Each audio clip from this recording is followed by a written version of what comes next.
BNP chairperson Begum Khaleda জিয়ার মুক্তিতে বিভিন্ন জেলায় আনন্দ মিছিল করছে দলটির নেতাকর্মীরা। এই সময় তারা রোগমুক্তি ও দীর্ঘায়ু কামনা করে বিশেষ দোয়া করেন। বরিশালে সমাবেশ ও আনন্দ মিছিল করেছে জেলা ও মহানগর বিএনপি। এছাড়াও বিএনপির নেতারা জনগণের জানমাল রক্ষায় শান্তি শৃঙ্খলা বজায় রাখার নির্দেশ দেন। দুপুরে নগরের সদর রোডে দলীয় কার্যালয়ের সামনে জেলা ও মহানগর বিএনপির আয়োজনে আনন্দ সমাবেশ অনুষ্ঠিত হয়। সমাবেশে সভাপতিত্ব করেন মহানগর বিএনপির আহ্বায়ক মনিরুজ্জামান ফারুক। বক্তব্য রাখেন জেলা বিএনপির সাবেক সভাপতি এবাইদুল হক চান ও মহানগর বিএনপির সদস্য সচিব জিয়াউদ্দিন শিকদার। এ সময় আরও উপস্থিত ছিলেন মহানগর বিএনপির যুগ্ম আহ্বায়ক আফরোজা খানম নাসরিন ও দক্ষিণ জেলা বিএনপির সদস্য সচিব আবুল কালাম শাহিন সহ অনেকেই।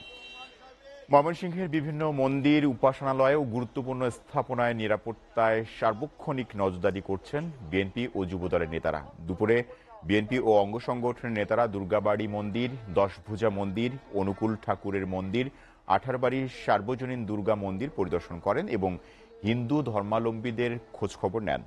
এ সময় মন্দির, উপাসনালয় ও গুরুত্বপূর্ণ স্থাপনার নিরাপত্তায় দলীয় নেতাকর্মীকে সজাগ থাকার নির্দেশনা দেন।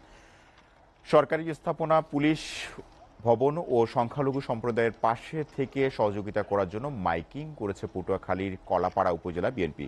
বুধবার দুপুরে কলাপাড়া ও কুয়াকাটায় উপজেলা বিএনপির আহ্বায়ক গাজী হুমায়ুন শিকদারের বরাত দিয়ে এ মাইকিং করা হয়। কেন্দ্রীয় বিএনপির প্রশিক্ষণ বিষয়ক সম্পাদক এবিএম মোশাররফ হোসেন এ বিষয়ে নির্দেশনা দেন। এদিকে দুর্বৃত্তদের হামলায় ক্ষতিগ্রস্ত কুমিল্লার কাগজ অফিস পরিদর্শন করেন কেন্দ্রীয় বিএনপির ত্রাণ ও পুনর্বাসন বিষয়ক সম্পাদক, কুমিল্লা দক্ষিণ জেলা বিএনপির আহ্বায়ক সাবেক এমপি আমিন উর রশিদ ইয়াছিন।